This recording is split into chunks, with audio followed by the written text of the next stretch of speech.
Welcome back to Fantasy Baseball, Baseball, Baseball. I'm Dan O'Day along with Steve Romano. Steve, we're both in a head-to-head league through Yahoo, and we're in week 3 in that league. And I wanted to go over, maybe some of the pickups and drops we've made and other people have done, and how our teams are doing so far. So right now, in the league, after 2 weeks, I'm 10-10. So and you are 9-10-1 with one tie. So we're both, Yeah. treading water. I was 2-8 week 1 and 8-2, and one of the reasons I was 2-8 is, I used a lot of moves to pick up players that I wanted after the draft.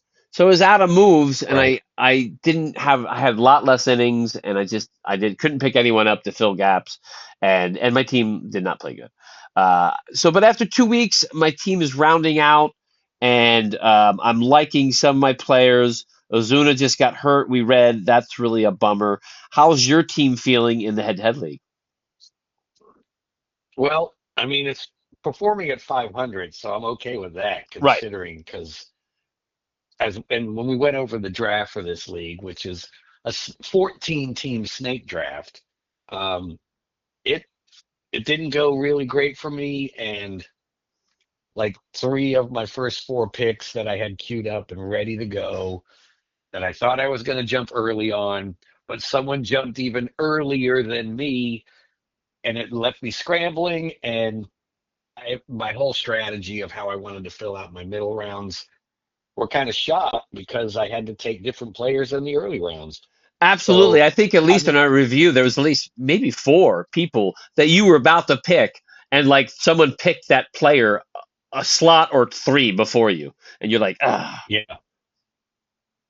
yep. So considering I'm 500 through the first 2 weeks, I can live with that because this is definitely the type of league that I think more pickups and drops happen because of the weekly head-to-head aspect. But with 14 teams, the waiver wire isn't as plentiful as you'd think in a no. standard head-to-head league with smaller rosters. But man, 14 teams. So yeah, the waiver wire is thin. It is thin. Obviously, because of head-to-head, starting pitchers are always in demand because, at the end of the Yep. week, if you're behind in strikeouts or wins and you think you can pick up, so you're streaming. I think you're definitely streaming more in head-to-head, obviously, Oh yeah. with starting pitchers. And I mean, like strikeouts are like the one counting stat that you absolutely can count on in a head-to-head league, right? Like Yeah. you can start any hitters and they could go 0 for and you get nothing from them in any factor. But if you start a starting pitcher, you know you're going to get some amount of strikeouts. Right. Exactly. And usually as the season gets deeper, what he's averaging, he's going to get really close to that. So absolutely. Yep. So just looking at our waiver wire, Lucas, I think I brought him up earlier, is a pitcher who's pitching well. He was picked up. Walker was picked up by me. He's a Philly. He's going twice this week, and that's one of the reasons I picked him up. I said, "Oh, he's going twice." That's why you see these Yep. articles and written by Yep. fantasy guys that are starters. Because like Yep. I realized I had a lot of starters who pitched like Saturday and Sunday. I'm like I'm only going to get one start out of it. So I picked up a guy Yeah. pitching well for the Phillies, playing on a good team. I'm like, listen, maybe I can get 2 starts out of him. I probably won't keep him even if he pitches well. It is it is helpful though when those guys with two starts have good matchups. You don't want to do it if they're at Colorado or at the Yeah, Yankees or something. Those tend to be absolutely. bad. That's You definitely know? some of the data you put in when picking your streaming starters for sure. Louis Garcia Jr. was picked up in this league. I'm going through the last few pickups. Fokker, Faucher. It seems like that can't be the pronunciation. Helm catcher was picked up. Pagan was picked up by me because I only have one And closer. yeah, that's a good find. I Yeah, think that's that's a good. good I could find. have done that move. Yeah, I Absolutely, you should could have have. done that to be honest. He's temporarily Yeah. closing until Diaz gets back for the Reds, and I only had Puck and Hodges. I kind of punted saves, but then I realized if I get 2, I might be able to compete it's week to week. You never know. So Yeah, I punted saves, but now with having a second save guy, I'm thinking maybe Sagano was picked up. Kershaw was picked up. Someone rolled the dice. Baltimore Chop picked up Kershaw, put him good on. good Yeah, job. yeah, I love that. I love that he put him on. He's a guy who's going to come back. Hopefully, he can give you 5, 6 innings and pitch well. Uh, what's his first name? It's not Dinty Moore, the Seattle Dylan guy. Moore. Dylan, thank you. Dinty Moore is a food I've eaten.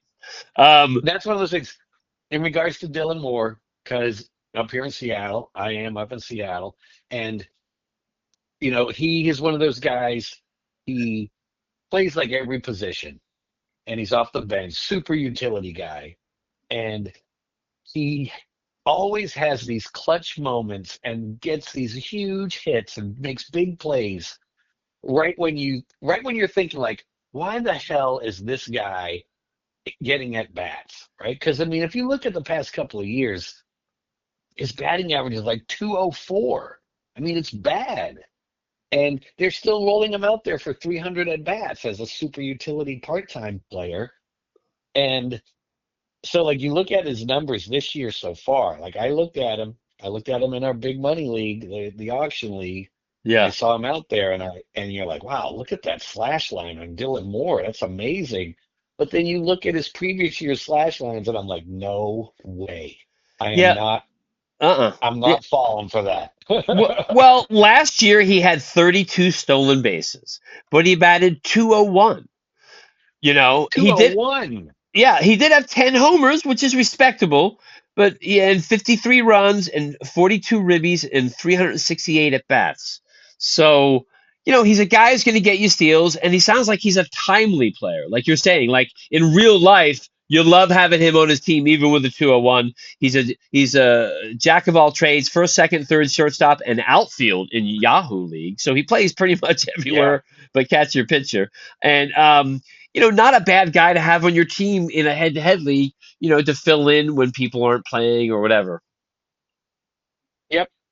For sure. If you in a head-to-head league like this, limited roster spots, and as we just went over, starting pitchers and innings matter a bit more.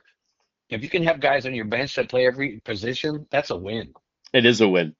We'll just go back. We're at Saturday. Lorenzen got picked up. Heaney got picked up. There's streamers getting picked up on Saturday, right? People looking for pitching at the end of the week. Yep.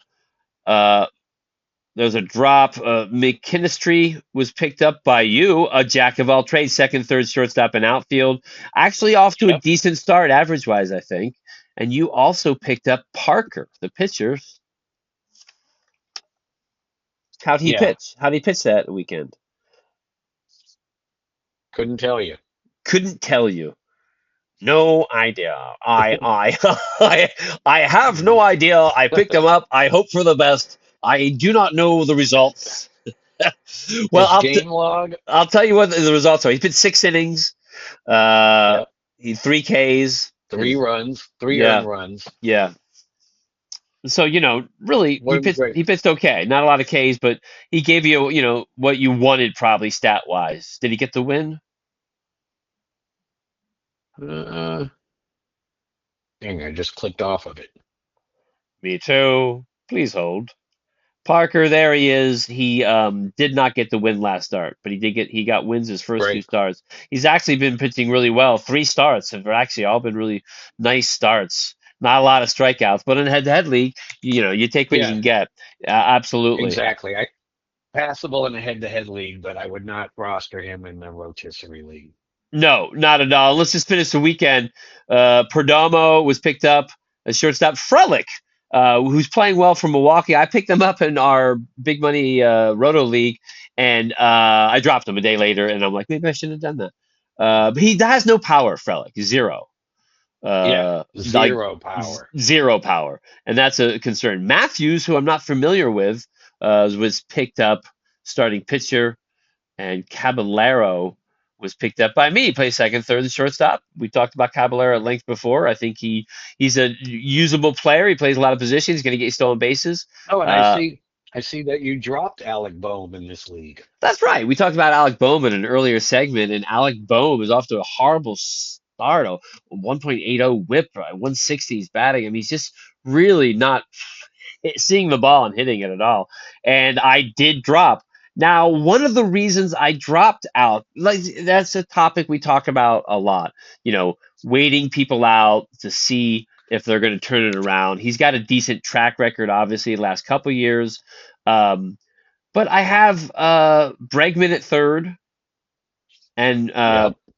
Paredes, I believe that, Yeah. who plays first As a and third. corner infield type. Right, exactly. And then my first baseman, Torkelson. I'm rolling the dice with Torkelson, baby. And Manzardo, who I was high on, as we discussed in an earlier segment, has slowed down.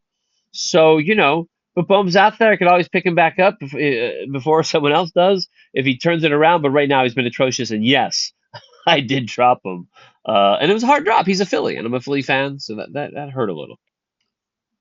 Yeah, but yeah, I'm looking at your team. That's I a don't. no-brainer. It's a no-brainer, right? And once again, it was like, I don't see anyone else I want to drop. Um, and then real quick, the last few pickups: Joy, Small, and Grisham, and Wilson. Wilson was picked up in our league too. That's the A shortstop, I believe. He's off to a really lively start. Yeah, I had looked him up too, um, because his bat profile in the minors was what he's kind of doing. That's what he does, but he's really got no homers and no stolen bases. Like like a best case scenario, he could be, I don't know, like Luis Ariz, maybe? No? Yeah, yeah, Like he's a guy who could hit 300 with a 380 on base percentage, but what? He's giving you 10 and 10, 8 and 8, maybe? yeah, You yeah, know? yeah. Absolutely, absolutely. I mean, but once again, your strategy is totally different in a head-to-head league.